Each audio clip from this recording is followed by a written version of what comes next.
From all the C8s I covered, I didn't cover the C8 curved wood. And it might look quite familiar because we had the original C8 black and white, we had the C8 aluminum white or white aluminum, it doesn't really matter, and now we have this one. Now compared to the past models that I covered, this one has a curved tempered glass, fully curved tempered glass. Well, basically not fully curved, but out of one piece. It's made out of one piece and it looks magnificent. Now, the one thing that I do have to say compared to the past models is that this has a foil already on it, shatterproof. So don't peel it off. Compared to my TK2 review where I actually peeled it off because it was hideously attached, this one is right to the edges so you don't even notice it unless you really take a closer look at it. So just one small notice for you guys that might think it's a mistake. No, it isn't. It's actually quite nicely designed. When we're talking about the tempered glass, and since I'm at that point, removing the tempered glass, it's really straightforward and you don't have to be worried because of the curvature and everything altogether. So you have to remove the top panel and you have only one screw. One screw divides you from accessing everything because top panel is on pegs, side back panel is on pegs, and then we have the tempered glass, which is, as you see, from one piece. You have to remove one screw and then you have front two pegs. But what you do is you don't slide it off. Well, you kind of do, but you don't pop it out or anything similar to that. You push it to the front or pull it to the front, depends on your position. And then there are two hinges right here on top that slide out and you just simply lift it off. To place it back, you have a canal right here that actually sits on the bottom part of the case, and the only thing that you need to do while doing that is align those two hinges right here and slide it back in, push it a bit harder for the pegs, two pegs on the front, and tie up the screw. That's it. It's really easy and you don't have to worry about that. Now, when we're talking about in general specifications, everything is literally the same as the C8 white and black and white aluminum. So there is no difference when we're talking about fan configuration, radiator configuration, or anything similar to that. The more information that I could give you this time that I might have skipped last time is that on the side you can go up to 6 centimeters or 60 millimeters of thickness, which includes fans and the radiator. So you can't go with a push-pull combination on the side. On the bottom part you can go up to 11 centimeters because you have loads of space at the bottom, and this will give you enough space for a push-pull combination with a radiator, 11 centimeters. And top can go up to 6.5 centimeters or 65 millimeters, which gives you an option. I don't think you could go with a push-pull combination unless you go with some slim fans. So this is a cool way of actually accessing more cooling capacity, I would say. So 360 radiators without a problem, and you can really get that thickness at least at the bottom. At least at the bottom. You can go with the thickness on the side as well and on the top, but you can only go with a single fan configuration, which is, I think, still okay. Of course, you have a possibility to place a radiator here at the rear, but honestly, with a 360 going simultaneously, this is an option as well. I don't think there is a need for anything more than that. Now at the back what we have is a bit different. Now there's no difference in design because we still have that cable guard or airflow direction for the side of the fans, so you can count on that as well in this case. And you have only one 3.5 inch hard drive bracket, while on the top you have a bracket for two 2.5 inch SSDs. In general, cable management at the back is quite solid, and usually what I do in reviews, I take too much time for cable management to make it look nice. So as you can see, I actually, okay, these extenders are quite long. They're 600 millimeters and they're far too long for any type of case. I don't know why I ordered them that way, but regardless of that, you can still manage, well, not manage, do a nice cable management at the back. And it took really long because actually I have 3 fusion fans at the top, 1 fusion fan at the rear, and 3 P12R as well as 3 P12R on the side and on the bottom, which equals to 22 cables, 11 addressable RGB and 11 PWM, which doesn't include the AIO block. So that's 24.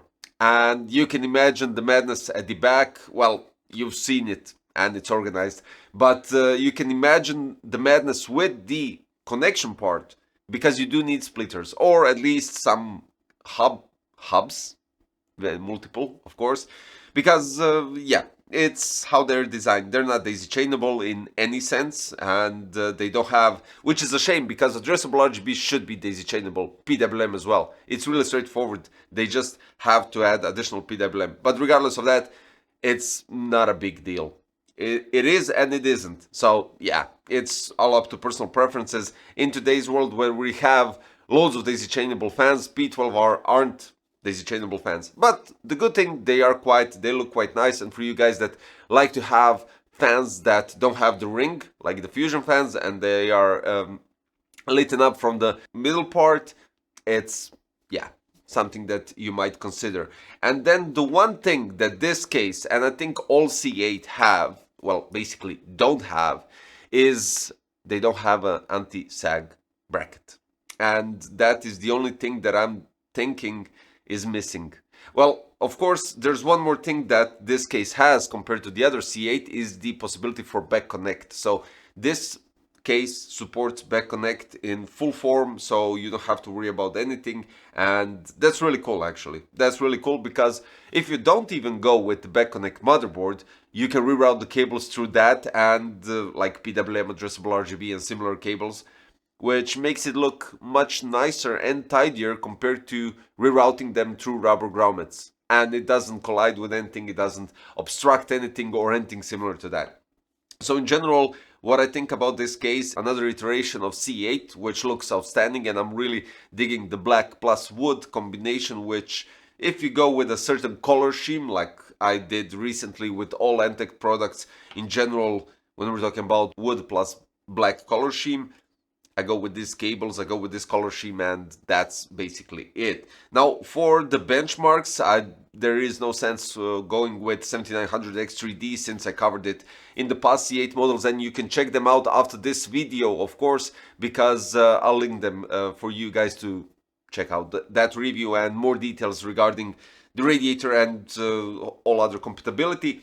So I used AMD Ryzen 7 9800 X3D paired up with MSI X870E Carbon Wi-Fi. We have Vortex 360 at the top. We have MSI RTX 4080 Super Gaming X Slim, and all powered by ANTEC HCG Pro 1000 watts Platinum. So let's check it out. AIDA 64 Extreme Edition System Stability Test. CPU went up to 69 degrees. Clock speed 4720 MHz and GPU 68.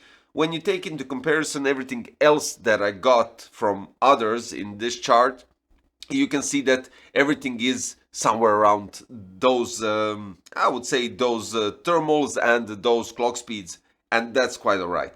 And then we go with Cinebench 82 to 83 degrees. It kind of varies up and down a bit depending on the run, and it's again quite solid because it keeps that, not the average, but as you can see, I have one with 87, 88, 89 thermals, and then we have this one which runs outstandingly good.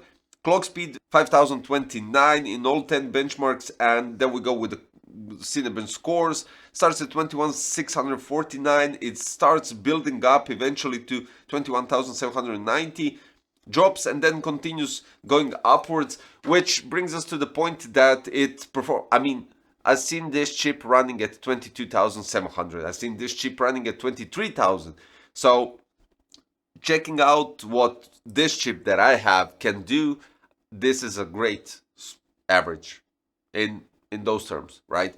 So we have an outstanding design, I do have to admit. The only additional problem, I wouldn't say additional problem, additional thing that I would add to this chassis is removable top, side and bottom brackets for fan installation, because for the bottom you have to flip the case, for the top you have to hold the AIO, and for the side you have, well, that's the easiest part out of all three, but that would benefit this case additionally, giving it a bit higher rank inside everything, because let's be honest, the final finish, material, and everything all together, when we're talking about this case and how it's designed and manufactured, it's outstanding. There is no flaw in any of the material. The colors aren't different. For instance, we go with the main chassis, then we go with the top panels. It's the same black color, and then we have nice rims on the tempered glass, which cover all the connection with the pegs, and everything screws eventually, and that's quite nice. Satisfied as per usual for the C8, and basically what they did with the C8 curved wood is they give you another option to choose from. As I said, you have C8 white and black, you have aluminium white, and you have the curved wood, which is black, as you can see, and gives you 4 different options to choose from, and also just depends on the hard drive cages and the SSD cages, and that's all there is to it, guys. Hope you like the build in general, specifically when you have wood on the case. I really like to go with this light orange or something, and if you decide to copy the whole build, I'll place the links in the description for each of the products, so you can maybe just go with this, because I think that's a solid configuration regardless of the new RTX cards coming out shortly, but who knows, maybe it's something that you still want. So yeah, guys, thanks for watching today's video. The links are in the description, and I'll see you tomorrow in another one. Bye bye.